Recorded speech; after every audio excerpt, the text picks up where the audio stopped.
ಆತ್ಮೀಯರಾದ ಮಾರ್ಟಿಯಲ್ಲಿ ಮತ್ತು ಎಲ್ಲ ಸ್ನೇಹಿತರು,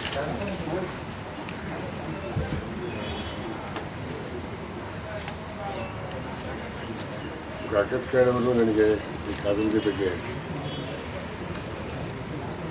ಕೆಲವು ಮಾತುಗಳನ್ನು ಹೇಳಬೇಕು ಅಂತ ಕೇಳಿದ್ರು.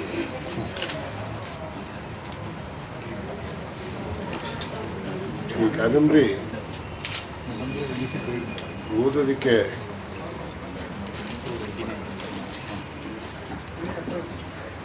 ಆರಂಭ ಮಾಡಿದ ತಕ್ಷಣವೇ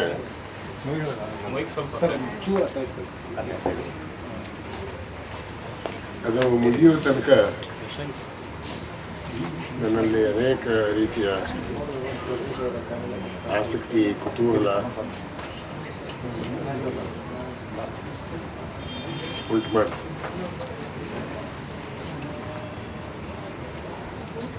ಆಗಲೇ ಶ್ರೀಧರ್ ಅವರು ಹೇಳಿದಾಗೆ ನಮ್ಮ ನಗರ ಜೀವನದ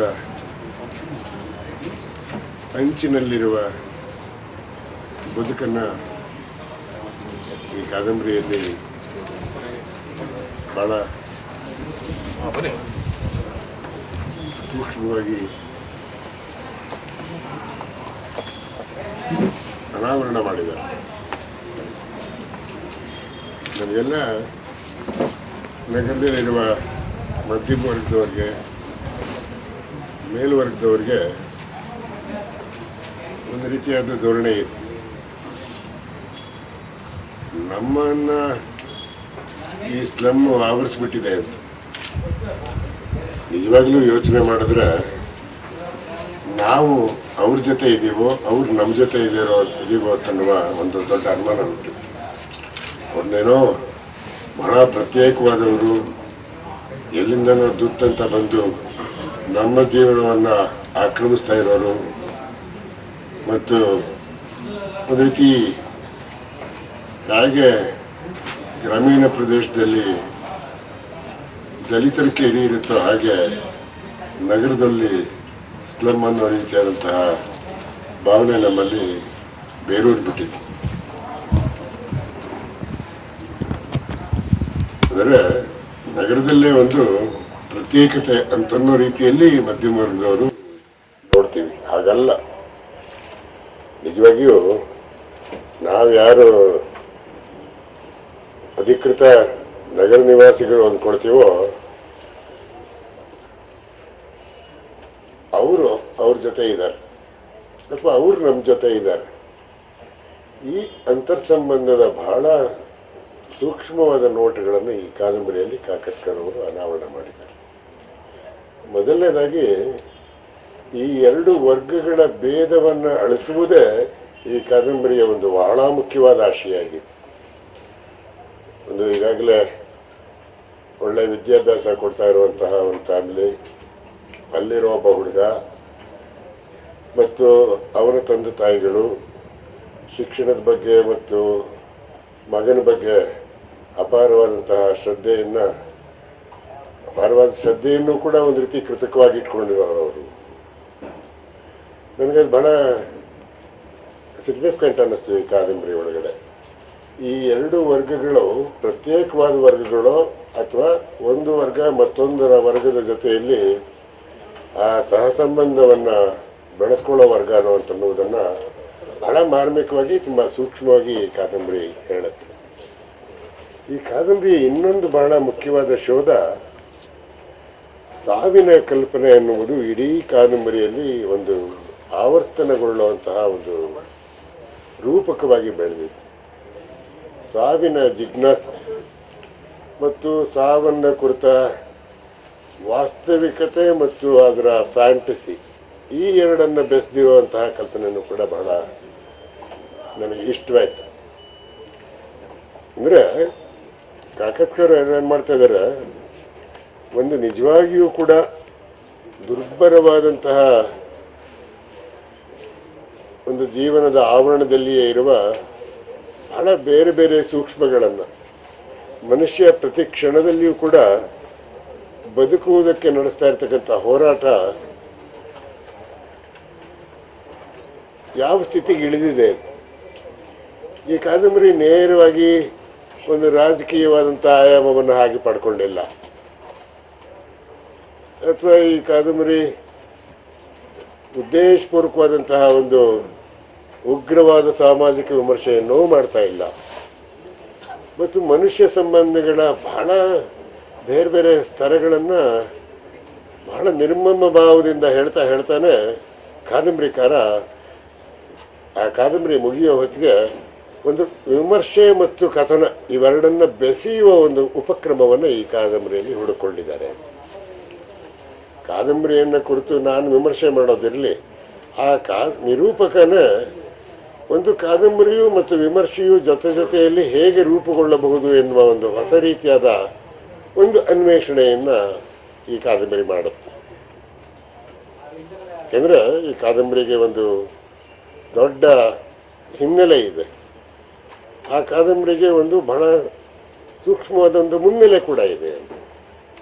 ಹೀಗಾಗಿ ಇಡೀ ಕಾದಂಬರಿಯ ಒಂದು ರಚನಾ ವಿನ್ಯಾಸ, ಸ್ಟ್ರಕ್ಚರ್ ಅಂತ ಏನು ಕರಿತೀವಿ, ಅದು ಹೇಳುವವನು ಮತ್ತು ಹೇಳುವಿಕೆ ಇವೆರಡರ, ಹೇಳುವ ನಿರೂಪಕ ಮತ್ತು ಹೇಳುವಿಕೆ ಅಂದರೆ ಯಾವುದನ್ನು ಒಂದು ಕಂಟೆಂಟ್ ಅಂತ ಕರಿತೀವಿ, ಇವೆರಡರ ನಡುವೆ ಬಹಳ ಓದುಗನನ್ನು ಪ್ರತಿಕ್ಷಣದಲ್ಲಿಯೂ ಕೂಡ ಒಂದು ಚಿಂತನಪರನಾಗಿ ಮಾಡೋದಕ್ಕೆ ಮತ್ತು ವಿಷಾದದ ಬೇರೆ ಬೇರೆ ಛಾಯೆಗಳನ್ನು ಮೂಡಿಸುವುದಕ್ಕೆ ಈ ಕಾದಂಬರಿ ಕೆಲಸ ಮಾಡ್ತಾಯಿತ್ತು. ನಾವೇ ಈ ನಗರದಲ್ಲಿದ್ದು ಒಂದು ಸ್ಲಮ್ನ ಜೀವನ ಇಷ್ಟೊಂದು ವಿಶ್ವರೂಪವನ್ನು ಪಡೆದಿರುತ್ತೆ ಅಂತನ್ನುವುದನ್ನು ಊಹಿಸೋದಕ್ಕೆ ಭಾಳ ಕಷ್ಟ ಆಗಿದೆ. ಹಾಗಂತ ನೋಡಿದ್ರೆ ಸ್ಲಮ್ ಅನ್ನೋದು ಬೇರೆ ಇಲ್ಲ, ನಾವೆಲ್ಲ ಬದುಕ್ತಾ ಇರೋದೇ ಒಂದು ಮಹಾನ್ ಸ್ಲಮ್ನಲ್ಲಿ ಅಂತನ್ನುವುದು ಆಸ್ಫೋಟಗೊಳ್ಳುತ್ತೆ. ನಮ್ಮಲ್ಲಿ ಸ್ಲಮ್ ಅಂತನ್ನೋದು ಆ ರೀತಿ ಆಗಿಬಿಟ್ಟಿದೆ. ಒಂದು ಆ ರೀತಿಯಾದ ಭಾಳ ಸಹಜವಾದ ಜೀವನದ ಕ್ರಮ ಎಲ್ಲಿದೆ, ಒಂದು ಬೇರೆ ರೀತಿಯಾದಂತಹ ದುರ್ಬರವಾದ ಕ್ರೌರ್ಯದ ಜಗತ್ತು ಎಲ್ಲಿದೆ ಅಂತನ್ನುವುದನ್ನು ಡಿಫ್ರೆನ್ಷಿಯೇಟ್ ಮಾಡೋಕ್ಕೆ ಆಗದೇ ಇರುವಂಥ ಒಂದು ಪರಿಸ್ಥಿತಿಯಲ್ಲಿ ನಾವೆಲ್ಲ ಈ ಕಾಲದಲ್ಲಿ ಬದುಕ್ತಾ ಇದ್ದೀವಿ. ಅಂದರೆ ಒಂದು ಸ್ಥಳದ ಅತ್ಯಂತ ದೃಢವಾಸ್ತವವನ್ನು ಹಿಡಿಯೋ ಕ್ರಮವನ್ನು ಕಾಕತ್ಕರ್ ಮಾಡ್ತಾರೆ. ಅಂದರೆ ಬೇಸಿಕ್ ರಿಯಾಲಿಟಿ, ಆ ಒಂದು ನೆಲೆ ಒಳಗಡೆ ಎಲ್ಲ ರೀತಿಯಾದ ಕ್ರೌರ್ಯಗಳು, ಅದು ಲೈಂಗಿಕ ಕ್ರೌರ್ಯ ಆಗ್ಬೋದು, ಮುಗ್ಧ ಮನಸ್ಸಿನ ಮೇಲೆ ನಡೀತಾ ಇರ್ತಕ್ಕಂತಹ ನಿರಂತರವಾದಂತಹ ಹಲ್ಲೆ ಇರ್ಬೋದು, ಅದು ಅಥವಾ ಹೆಣ್ಣನ್ನು ಭಾಳ ಬೇರೆ ಬೇರೆ ರೀತಿಯಲ್ಲಿ ಪ್ರತಿನಿತ್ಯ ಅವಮಾನಿಸ್ತಕ್ಕಂತಹ ಒಂದು ವಾತಾವರಣ ಇರ್ಬೋದು, ಗುಪ್ತ ಕಾಮನೆಗಳಿರ್ಬೋದು. ಮತ್ತು ಇವೆಲ್ಲದರ ಮಧ್ಯೆ ಹೇಗೆ ಪ್ರತಿ ಕ್ಷಣವೂ ಕೂಡ ಭೀತಿಯಲ್ಲಿಯೇ ತಳಮಳಗೊಳ್ತಕ್ಕಂತಹ ಒಂದು ವಾತಾವರಣದಲ್ಲಿ ನಾವೆಲ್ಲ ಇದ್ದೀವಿ. ಆ ಭೀತಿ ಎನ್ನುವುದು ಹೇಗೆ ನಮ್ಮೆದುರುಗಡೆನೆ ಕೃತಕವಾಗಿ ಹುಟ್ಟುತ್ತೆ. ಭೀತಿ ಎನ್ನುವುದು ಎಲ್ಲೋ ಒಂದು ಅಮೂರ್ತವಾಗಿ ಇಲ್ಲ, ನಾವೇ ನಮ್ಮ ಮಧ್ಯೆ ನಿರಂತರವಾಗಿ ಹುಟ್ಟಿಸಿಕೊಳ್ಳುವ ಒಂದು ದೊಡ್ಡ ಸ್ಥಿತಿ ಭೀತಿ ಅಂತನ್ನೋದು. ಆ ಭೀತಿಯ ಒಂದು ಸೈಕಿಯನ್ನು, ಅದರ ಒಂದು ಮನೋಸ್ಥಿತಿಯನ್ನು ಕಾಕತ್ಕರು ಈ ಕಾದಂಬರಿಯಲ್ಲಿ ಎಲ್ಲ ಪಾತ್ರಗಳ ಹಿನ್ನೆಲೆಯಲ್ಲಿ ಭೀತಿ ಹೆಡೆಯಾಗಿಡುವ ಸ್ವರೂಪವನ್ನು ಹೇಳ್ತಾರೆ. ಹೀಗಾಗಿ ಭೀತಿ ಇಡೀ ಕಾದಂಬರಿಯಲ್ಲಿ ಸಾವು ಮತ್ತು ಭೀತಿ, ಮತ್ತು ಅದು ಸಾವಿನ ಭೀತಿಯಲ್ಲಿ ಸಾಮಾನ್ಯವಾಗಿ ಯಾರಿಗೂ ಹೆಚ್ಚಿಲ್ಲ. ಸಾಯ್ತೀನಲ್ಲ ಅನ್ನುವ ಭೀತಿಯಿಂದ ಯಾರೂ ಇಲ್ಲಿ ಇದಾಗ್ತಾ ಇಲ್ಲ. ನಮ್ಮ ಭಾಳ ಮಾಡರ್ನಿಸ್ಟ್ ನಾವೆಲ್ಗಳಲ್ಲಿ ಈ ಸಾವಿನ ಭೀತಿಯೇ ಒಂದು ಥೀಮ್. ಆ ಸಾವಿನ ಭೀತಿಯನ್ನು ಮೀರುವುದಕ್ಕೆ ಅಗಾಧವಾದ ಪ್ರಯತ್ನ ಪಡುವಂತಹ ಕಥನಗಳು ನಮ್ಮಲ್ಲಿ ಸಾಕಷ್ಟಿದೆ, ಇಡೀ ಜಗತ್ತಿನಾದ್ಯಂತ ಇದೆ. ಆದರೆ ಇಲ್ಲಿ ಒಂದು ರೀತಿ ಸಾವನ್ನು ಒಂದು ರೀತಿ ಕೆಣಕುವ, ಸಾವನ್ನು ಕೆದಕುವ ಕುತೂಹಲ ಇಲ್ಲಿನ ವ್ಯಕ್ತಿಗಳಿಗಿದೆ. ನಾವೆಲ್ಲ ಹೇಳ್ತೀವಲ್ಲ, ಬದುಕಿದ್ದು ಕೂಡ ಸತ್ತಂತೆ ಎನ್ನುವ ಒಂದು ಸ್ಥಿತಿ ಕೂಡ ಇದೆ ಅಂತ. ಸಾವು ಅಂತನ್ನುವುದು ಉಸಿರು ನಿಲ್ಲುತ್ತೆ ಮನುಷ್ಯ ಸಾಯ್ತಾನೆ ಅನ್ನುವಂಥದ್ದಲ್ಲ. ನಮ್ಮ ಸುತ್ತಣ ಒತ್ತಡಗಳು ಹೇಗಿದೆ ಅಂತಂದರೆ ಬದುಕಿದವರು ಕೂಡ ಸಾವನ್ನು ಕುರಿತು ಜಿಜ್ಞಾಸೆ ಮಾಡಲೇಬೇಕಾದಂತಹ ಒಂದು ಸ್ಥಿತಿ ಬಂದಿದೆ.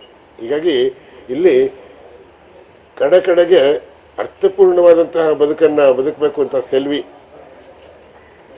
ಈ ಕಾದಂಬರಿಯ ಮುಖ್ಯ ಪಾತ್ರಗಳಲ್ಲಿ ಒಂದು.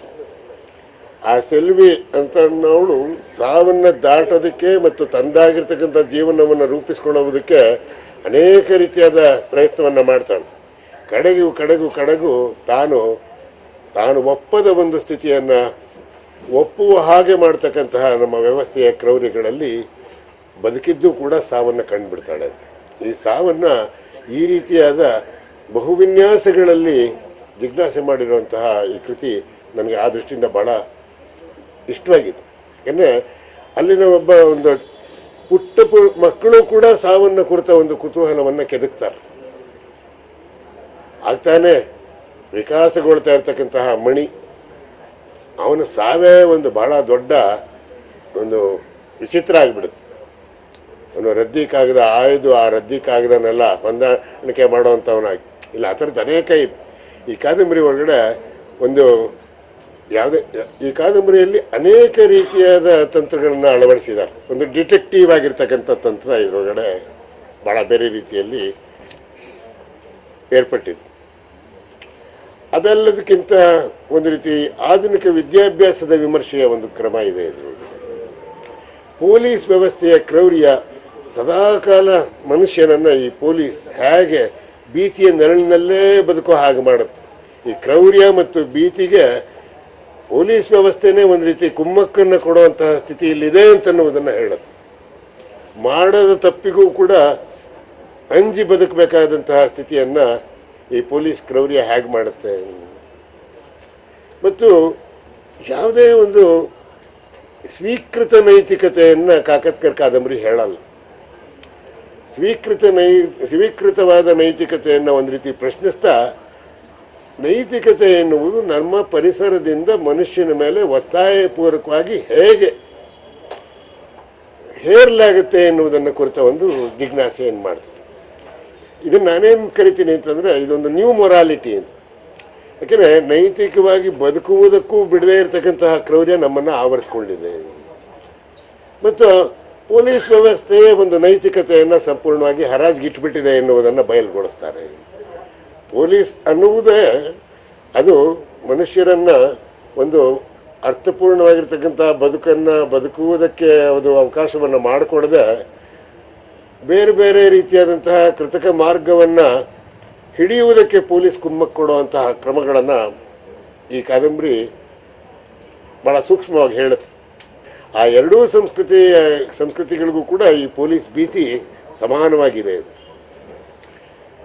ಇದು ಆ ಕಾದಂಬರಿಯ ಒಂದು ಅಂದರೆ ಆಧುನಿಕ ಮನುಷ್ಯ ಅಥವಾ ನಮ್ಮ ಬದುಕು ಈ lack of security to life ಅನ್ನೋದು ಇಲ್ಲವಾಗ್ಬಿಟ್ಟಿದೆ. ನಾವೆಲ್ಲ ಒಂದು ರೀತಿ ಸುರಕ್ಷಿತರು ಅಂತ ಅಂದ್ಕೊಳ್ಳೋವಾಗಲೇ ನಮ್ಮಲ್ಲಿ ಒಂದು ರೀತಿಯ ಸುರಕ್ಷತೆಗೆ ಭಂಗ ಬರ್ತಕ್ಕಂತಹ ಒಂದು ಭೀತಿ ನಮ್ಮನ್ನು ಆವರಿಸ್ಕೊಂಡಿದ್ದು. ನಾವೆಲ್ಲರೂ ಕೂಡ ಭಯದ ಸುಳಿಯಲ್ಲಿ ನಿರಂತರವಾಗಿ ಮುಳುಗಿ ಹೇಳ್ತಾ ಇದ್ದೀವಿ. ಈ ಸ್ಥಿತಿ ನಮಗೆ ಇವತ್ತಿನ ಹೊಸ ಆರ್ಥಿಕ ಕ್ರಮಗಳಿಂದ ನಮ್ಮ ಸುತ್ತ ಏರ್ಪಡ್ತಾ ಇರ್ತಕ್ಕಂತಹ ಬೇರೆ ಬೇರೆ ರೀತಿಯಾದ ಕ್ರೌರಿಗಳಿಂದ ಏನಾಗ್ತಾ ಇದೆ ಅನ್ನೋದು ಗೊತ್ತಿದೆ ನಮಗೆ. ಹೀಗಾಗಿ ಸಂಸ್ಕೃತಿಯ ಬಗೆಗೆ ಆಲೋಚನೆ ಅಂತನ್ನುವುದೇ ಎಷ್ಟು ಹಗುರವಾದದ್ದು. ಇದ್ದಕ್ಕಿದ್ದಂತೆ ಇಡೀ ಪರಿಸರದಲ್ಲಿ ಕೋಮುವಾದದ ಭೂತ ಹರಡಿಬಿಡುತ್ತೆ. ಕಾದಂಬರಿ ಬೆಳೀತಾ ಅದನ್ನು ಹುಟ್ಟಿಸಿದವ್ರು ಯಾರು ಅಂತನ್ನುವುದನ್ನು ಪತ್ತೆ ಹಚ್ಚೋದಕ್ಕೆ ಸಾಧ್ಯ ಆಗದೇ ಇರತಕ್ಕಂಥ ರೀತಿಯಲ್ಲಿ ಮತೀಯ ಘರ್ಷಣೆಯ ನೆರಳು ಆವರಿಸ್ಕೊಂಡ್ಬಿಡುತ್ತೆ. ಹೀಗಾಗಿ ಅನೇಕ ಒಳಸುಳಿಗಳನ್ನು ಒಳಗೊಂಡಿರುವಂಥದ್ದು. ಇದನ್ನೊಂದು ರೀತಿ ನನಗೆ ಮೊದಲೇ ಹೇಳಿದಂತೆ ಇದನ್ನೊಂದು ಹೊಸ ಟರ್ಮ್ನಲ್ಲಿ ಹೇಳ್ತಾ ಇದ್ದಾರೆ, ಫಿಕ್ಟೋ ಕ್ರಿಟಿಕಲ್ ಅಂತಾರೆ. ಒಂದು ಕಥನಾತ್ಮಕ ವಿಮರ್ಶೆ ಅಂತ ಅದನ್ನು ಆಧುನಿಕರು ಕರೀತಾರೆ. ಅದನ್ನು ಒಂದು ಫಿಕ್ಟೋ ಕ್ರಿಟಿಕಲ್ ಅದು. ಆ ಕೃತಿ ಅಂತನ್ನುವುದು ಎಲ್ಲ ಸ್ತರಗಳನ್ನು ಒಂದು ವಿಮರ್ಶಾತ್ಮಕವಾಗಿ ವಿಚಾರ ಮಾಡುವಂಥದ್ದು, ಎಲ್ಲದರ ಬಗ್ಗೆನೂ ಬೆಳಕು ಚೆಲ್ಲುತ್ತೆ. ಸ್ವಲ್ಪ ಅದರೊಳಗಡೆ ಕಾಕತ್ಕರ್ ಅವರ ಹೇಳುವ ಕ್ರಮದಲ್ಲಿಯೂ ಕೂಡ ಬಹಳ ಅನೇಕ ಕಡೆ ಒಂದು ರೀತಿ ಉತ್ಸಾಹ ಕಾಣಿಸಿದ್ರೆ, ಅನೇಕ ಕಡೆ ಒಂದು ರೀತಿ ನಿರ್ವಿಣ್ಣವಾಗಿ ಬಹಳ ಏನು ಹೇಳ್ತೀವಿ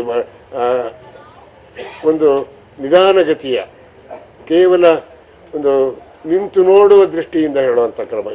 ಈ ಕಾದಂಬರಿ ಅನೇಕ ಲೆವೆಲ್ಸ್ ಇದೆ. ಈ ಕಾದಂಬರಿ ಅಂತನ್ನುವುದು ಒಂದು ಸಮತಟ್ಟಾದ ಕ್ರಮದಲ್ಲಿಲ್ಲದೆ ಅನೇಕ ಏರಿಳಿತಗಳು ಮತ್ತು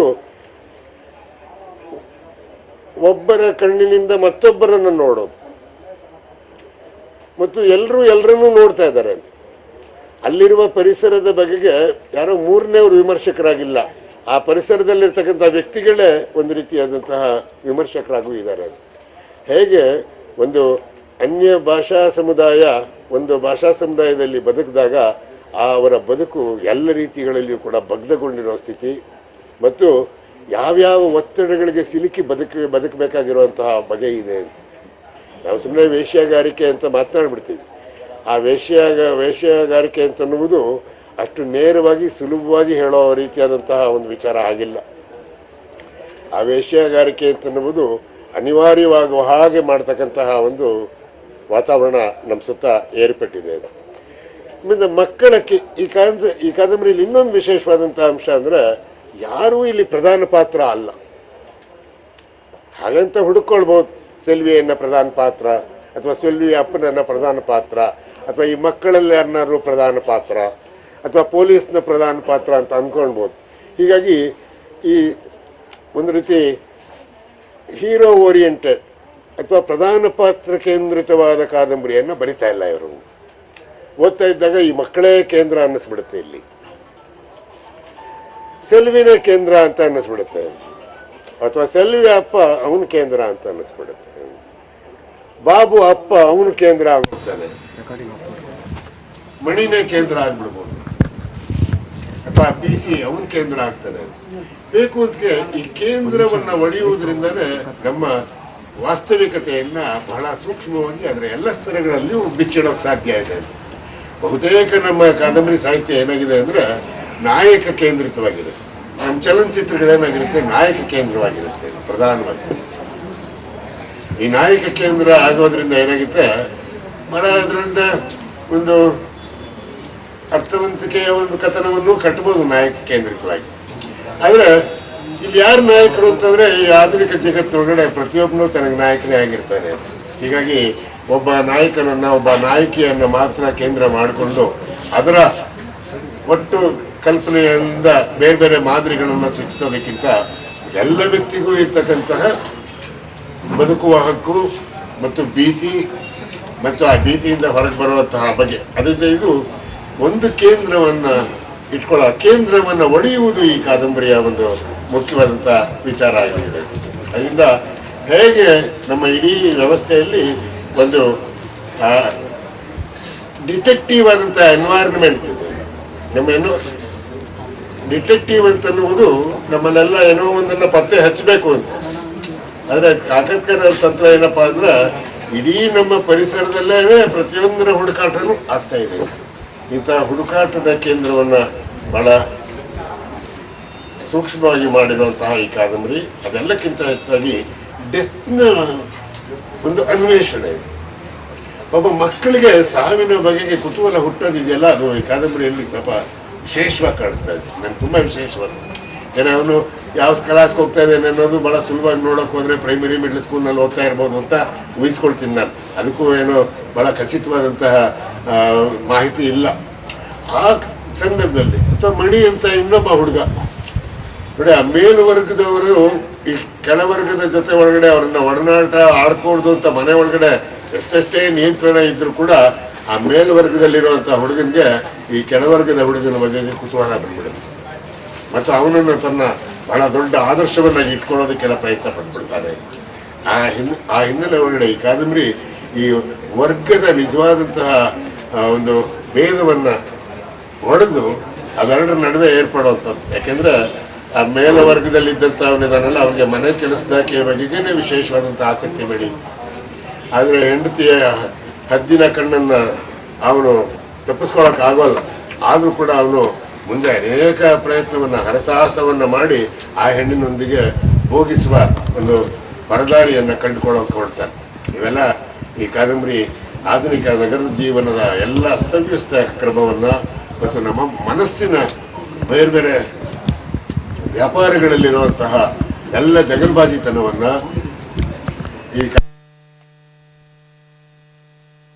ಎಲ್ಲ ಸಾಮಾನ್ಯವಾಗಿ ವಾಸ್ತವಿಕ ಕಾದಂಬರಿ ಮುಂತಾದವುಗಳನ್ನು ಹೇಳ್ತೀವಿ. ಇದನ್ನೆಲ್ಲ ಓದಿದ್ರೆ ಕಾದಂಬರಿ ವಾಸ್ತವಿಕ ಅನ್ನುವುದಕ್ಕಿಂತ ಆ ವಾಸ್ತವಿಕತೆಗಿಂತ ಹೆಚ್ಚಾಗಿ ಒಂದು ನಮ್ಮ ಸುತ್ತ ನಾವು ಬದುಕುತ್ತಿರುವ ವಾತಾವರಣದ ಒಂದು ನಗ್ನ ಚಿತ್ರವನ್ನು ಮತ್ತು ಒಂದು ಮಾನವಿಕ ಚಿತ್ರವನ್ನು ಈ ಕಾದಂಬರಿ ಬಹಳ ಚೆನ್ನಾಗಿ ಹೇಳ್ತಾ ಇದೆ. ಈ ಕಾದಂಬರಿ ಈಗಾಗಲೇ 90ರ ದಶಕದಲ್ಲೇ ಬರೆದಂಥ ಈ ಕಾದಂಬರಿ ಈ ಕಾಲಕ್ಕೂ ಕೂಡ ತನ್ನ ಹೊಸತನವನ್ನು ಕಳ್ಕೊಂಡಿತ್ತು. ಈಗಾಗಲೇ 15 ವರ್ಷದ ಹಿಂದೆ ಈ ಕಾದಂಬರಿ ಬರೆದಾದ್ರೂ ಕೂಡ ಇವತ್ತು ಓದಿದ್ರು ಕೂಡ ಅದು ಈ ಹೊತ್ತಿನ ಸ್ಥಿತಿಗೆ ಬಹಳ ಸಮರ್ಥವಾದಂತಹ ಒಂದು ರಿಫ್ಲೆಕ್ಷನನ್ನು, ಬೇರೆ ರೀತಿಯಾದ ಪ್ರತಿಫಲನಗಳನ್ನು ಕೊಡ್ತಾ ಇದೆ. ಕಾಕತ್ಕರವರು ಮಾಧ್ಯಮದಲ್ಲೇನೇ ಕಾಣಿಸ್ಕೊಂಡು ನಮಗೆ ಅವರ ಬರವಣಿಗೆಯ ಸ್ವರೂಪದ ಬಗ್ಗೆ ಹೆಚ್ಚಿನ ಪರಿಚಯ ಆಗಿಲ್ಲ. ಅವರ ಧ್ವನಿಯ ಪರಿಚಯ ಚೆನ್ನಾಗಾಗಿದೆ ನಮ್ಮೆಲ್ಲರಿಗೂ, ಆದರೆ ಅವರ ಬರವಣಿಗೆ ಎಲ್ಲ ಅದನ್ನು ಹೆಚ್ಚು ಅವ್ರಿಗಿರೋ ಅನುಭವ ಮತ್ತು ಬರವಣಿಗೆಯಲ್ಲಿರ್ತಕ್ಕಂಥ ಒಂದು ಲವಲವಿಕೆ ಮತ್ತು ಸೂಕ್ಷ್ಮತೆ ಇರೋದ್ರಿಂದ ಅವರಿಂದ ತುಂಬ ಒಳ್ಳೆಯ ಬರಹಗಳನ್ನು ನಾವೆಲ್ಲ ನಿರೀಕ್ಷಿಸೋಣ. ಕಾಕತ್ಕರ್ ಅವರ ಈ ಕಾದಂಬರಿ ನಾನೇನೇ ಮಾತಾಡಿದ್ರು ಕೂಡ ಓದುಗರ ಮುಂದೆ ಇದೆ. ಅವರು ಕೂಡ ಈ ಕಾದಂಬರಿಯನ್ನು ಓದಿ ತಮ್ಮದಾಗಿರ್ತಕ್ಕಂಥ ಒಂದು ಮರುಳು ಕಾದಂಬರಿಯನ್ನು ತಮ್ಮ ಮನಸ್ಸಿನಲ್ಲಿ ಸೃಷ್ಟಿಸ್ಕೊಳ್ಬೇಕು ಅಂತ ಆಶಿಸಿ ನನ್ನ 4 ಮಾತುಗಳನ್ನು ಮುಗಿಸ್ತೇನೆ.